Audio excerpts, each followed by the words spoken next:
જય શ્રી કૃષ્ણ મિત્રો, હું છું કલ્પના. આજે આપણે બેકિંગ સિરીઝમાં એકદમ સોફ્ટ અને સ્પોન્જી એવી ઘરમાં ખવાતી વ્હાઈટ સેન્ડવિચ બ્રેડ બનાવીશું. બ્રેડને પરફેક્ટ પ્રૂફ કરવાની અને બેક કરવાની રીત આપીશ.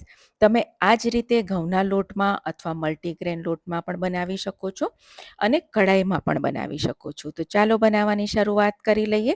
તો આજે આપણે સીધા એક ડબ્બામાં જ લોટ બાંધીશું. તો એના માટે મેં એક ડબ્બો લઈ લીધો છે. એમાં એક મોટી ચમચી ખાંડ નાખીશું અને એક મોટી ચમચી ડ્રાય ઈસ્ટ નાખીશું.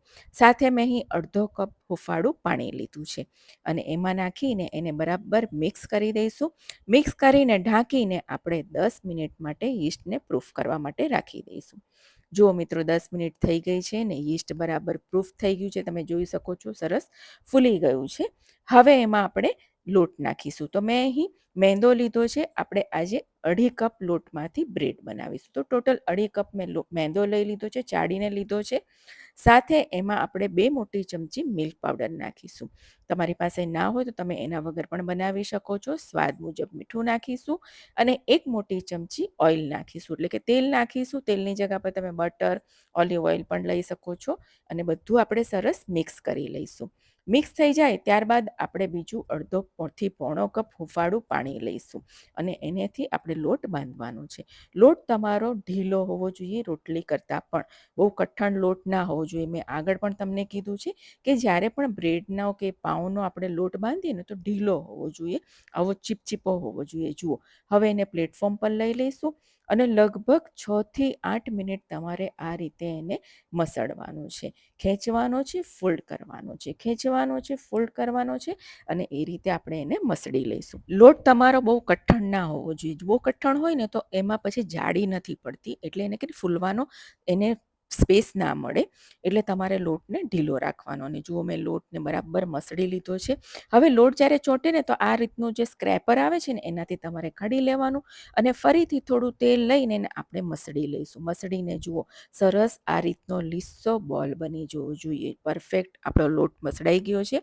હવે જે બાઉલમાં એટલે કે જે ડબ્બામાં આપણે લોટને બાંધ્યો હતો, એ કર્યો હતો, એમાં જ આપણે થોડું તેલ નાખીશું. એને તેલથી સરસ ગ્રીસ કરી લઈશું. જ્યારે પણ તમે ડબ્બો કે બાઉલ કંઈ પણ લો ને, થોડો મોટી સાઇઝનો લેજો. એમાં આપણે લોટ પર પણ થોડું તેલવાળો હાથ લગાવી દઈશું અને એને ઢાંકીને આપણે 45 થી 1 કલાક માટે રાખી દઈશું. મિત્રો, લોટને રાખ્યા ને 1 કલાક થઈ ગયો છે. હવે જેમાં આપણે બ્રેડને બેક કરવાના છે, મેં ટીન લઈ લીધું છે.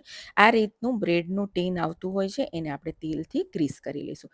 તમે ચાહો તો એને બટર પેપર પણ નાખી શકો છો. હવે ઢાંકણાને પણ આપણે તેલથી ગ્રીસ કરી લેવાનું, જેથી જ્યારે લોટ ઉપર પ્રૂફ થઈને આવે તો ચોંટી ના જાય. અને જુઓ, આ રીતના ટીન આવતું હોય છે. ઢાંકણું બંધ કરીને સેન્ડવિચ બ્રેડ બનાવી હોય તો તમારે આ રીતે ઢાંકણું બંધ કરીને બનાવવાનું, અને ઉપરથી ફૂલેલી બનાવવાની હોય તો ઢાંકણું નહીં રાખવાનું. હવે જોઈ લઈએ લોટને. જુઓ, સરસ ડબલ થઈ ગયો છે ફૂલીને. એને એક વખત આપણે આ રીતે પંચ કરી લઈશું અને લોટને આપણે બોર્ડ પર લઈ લઈશું. તમને મેં આગળ પણ બતાવ્યું છે કે પીઝા માટે કે બન માટે આપણે આ રીતના જ લોટ બાંધ્યો હોય છે. હવે જે લોટ છે, જુઓ કેટલો સોફ્ટ છે. એને હાથથી આ રીતે આપણે થોડો લંબગોળ કરી લઈશું અને ટીનના સાઇઝનો કરવાનો છે. જુઓ, આ રીતના. અને ઉપરથી પછી એને આ રીતના રોલ કરતું જવાનું છે. રોલ કરતું જવાનું છે ને સાઈડમાંથી એને ટક કરતું જવાનું છે. જુઓ, આ રીતે એ સાઇઝનો તમારો લંબગોળ બોલ થવો જોઈએ, એ વાતનું ધ્યાન રાખવાનું છે. ટીનના સાઇઝનો. અને એને સરસ આ રીતે આપણે સરસ નીચેથી ટક કરી અને ઉપરથી સરસ લીસો રહે એ રીતે રાખવાનો છે અને એને આપણે ટીનમાં લઈ લઈશું. જુઓ, હું તમને નજીકથી પણ બતાવું છું. જુઓ, પરફેક્ટ આ રીતનું છે. એને ફૂલવાનો સ્પેસ પણ મળવો જોઈએ. હવે આપણે ઢાંકણ બંધ કરી દઈશું અને 20 મિનિટ માટે એને ડબલ પ્રૂફિંગ માટે રાખી દઈશું. જુઓ મિત્રો, 20 મિનિટ થઈ ગયા છે અને હવે મેં ઓવનને પ્રીહીટ કરી લીધું છે. તમે જો કઢાઈમાં બનાવવાના હોય તો કઢાઈને પણ પ્રીહીટ કરી લેવાનું. 180 ડિગ્રી પર આપણે એને 25 થી 30 મિનિટ માટે બેક કરી લઈશું. ને જુઓ, 30 મિનિટ થઈ ગઈ છે. મેં ઓવનને બંધ કરી દીધું છે અને બ્રેડને પણ ઠંડી કરી લીધી છે. અને હવે આપણે એને ખોલવાનું છે. ડબ્બાને ખોલતી વખતે ધ્યાન રાખવાનું છે, કારણ કે બ્રેડ છે એટલે ચોંટી ગઈ હશે, એટલે એની બધી સાઈડ આપણે છોડાવી લેવાની. અને આ ઉપર પણ જુઓ, સરસ ચોંટી ગઈ હોય તો ચપ્પુથી એને આપણે સાઈડ છોડાવી લઈશું ધીરે ધીરે અને ત્યારબાદ એને અનમોલ્ડ કરીશું.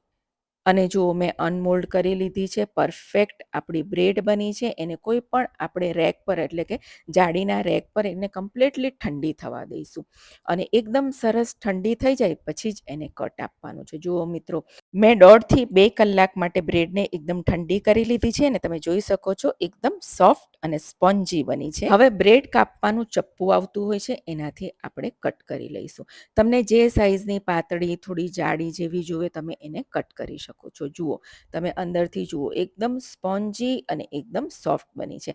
આ ઉપરનું છે એટલે થોડું કડક હોય. હું તમને આ નીચેનું હવે વચ્ચેનું કટ કરીને બતાવું છું. જુઓ, એકદમ સોફ્ટ અને એકદમ સ્પંજી.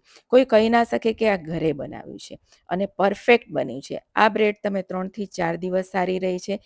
તમે એમાંથી જામ બ્રેડ બનાવી શકો છો, બટર બ્રેડ તરીકે, સેન્ડવિચ તરીકે અથવા પાઉંભાજીમાં ગમે તેનો તમે યુઝ કરી શકો છો. અને બધી જ બ્રેડને આપણે કાપી અને એક થેલીમાં ભરી અથવા ડબ્બામાં ભરીને તમે ફ્રીજમાં સ્ટોર કરી શકો છો. તો મિત્રો, આ બેકરી કરતાં પણ બ્રેડ આપણે ઘરે સરસ બનાવી શકીએ છીએ. તો ચોક્કસથી આ રેસીપીને ટ્રાય કરજો. આવજો.